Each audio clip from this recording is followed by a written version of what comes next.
सुगंधा और उसकी सास कांता के बीच एक अजीब सी जंग रहती थी।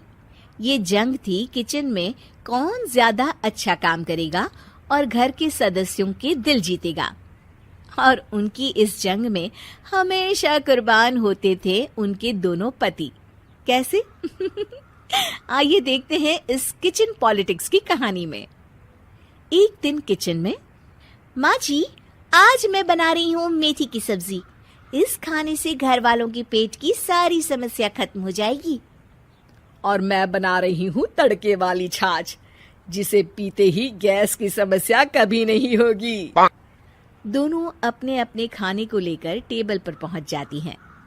तभी सुगंधा के ससुर उसकी बनाई सब्जी की तारीफ कर देते हैं। अरे वाह, मेथी की सब्जी भी बनी है, बड़ी ही स्वादिष्ट है। वाह बहू वाह। अरे बहू, लेकिन इसमें इतनी सारी मेथी बर्बाद करने की क्या जरूरत थी? देखिए माँ जी, ये तो वो मेथी है जो आप रात में भिगोकर सुबह उसका पानी पीती हैं, और जो मेथी फेंक देती हैं उसी से मैंने ये सब्जी बनाई है। अरे वाह बहू, तुमने तो बड़ा ही समझदारी का काम किया। बस अब क्या था, कांता जी का तो मानो ये सुनकर खून ही सूख गया। वो फैसला कर लेती है कि किसी भी तरह वो अपने खाने की तारीफ लेकर ही रहेगी और सुगंधा को किचन में उसकी कमियां गिनाएगी। कांता फ्रिज खोलकर देख रही होती है और फिर सुगंधा से कहती है, अरे बहू, ये क्या, पूरा फ्रिज गंदा पड़ा है। तभी वहां सुगंधा का पति आ जाता है।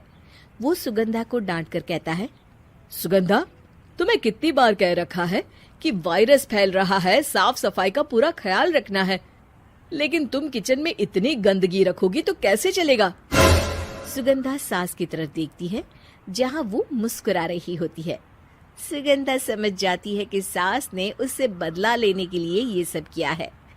दोनों रात के खाने की तैयारी में लग जाती हैं। दोनों ना एक दूसरे की तरफ देखती हैं और ना ही एक दूसरे से बातें करती हैं। रात को खाने की टेबल पर एक एक कर दोनों कई तरह के अलग अलग व्यंजन टेबल पर लगा देती हैं और अपने अपने पति के पास जाकर खड़ी हो जाती हैं। अरे खाइए जी खाइए, मैंने बड़ी मेहनत से बनाया है। प्लेट में वो खाना डालती हैं।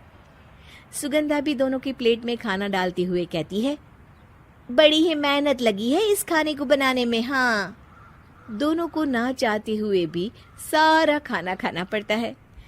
कहीं दही तो कहीं मलाई तो कहीं मसाला।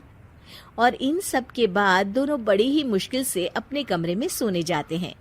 लेकिन अगली सुबह सुगंधा का पति चिल्ला रहा होता है, हाय रे, हाय मेरा तो पेट खराब हो गया, हाय माँ बहुत दर्द हो रहा है। तो वहीं कांता के कमरे से भी कुछ ऐसी ही आवाज आने लगती है। हे भगवान, इस सास बहू की लड़ाई हमारी जान लेकर रहेगी। जाओ कोई डॉक्टर को बुला कर लाओ। डॉक्टर आते हैं। दोनों को देखकर कांता और सुगंधा से कहते हैं, देखिए, आप दोनों इन्हें खाने में हल्का ही दीजिएगा। हो सके तो रात का खाना जल्दी खाया करे और वॉक किया करे। इतना कहकर डॉक्टर वहां से चले जाते हैं। जिसके बाद एक बार फिर से दोनों बहुएं किचन में जाती हैं और खाना बनाने में लग जाती हैं। रात में खाने के टेबल पर दोनों एक बार फिर से खाना लगाने लगती है। पापा जी, मैंने ये पतली मूंग की दाल की खिचड़ी के साथ ये पापड़ और पुदीने की चटनी भी बनाई है।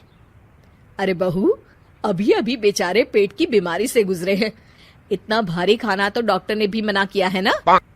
देखिए, मैंने आप दोनों के लिए सूप बनाया है। और दोनों उन लोगों की प्लेट में खाना डालने लगती हैं। तभी दोनों एक साथ बोल पड़ते हैं, बस करो, हमें माफ करो, हमें नहीं खाना इस घर में ना खिचड़ी और ना ही सूप। हम इंसान हैं, एक वक्त में एक ही खाना खा सकते हैं। बस करो, हमें माफ करो, हमें नहीं खाना इस घर में ना खिचड़ी और ना ही सूप। हम इंसान हैं, एक वक्त में एक ही खाना खा सकते हैं। इतना कहकर वो दोनों वहां से चले जाते हैं। कहानी का अंत। आप लोग उम्मीद कर रहे होंगे कि अंत में सब ठीक हो जाएगा।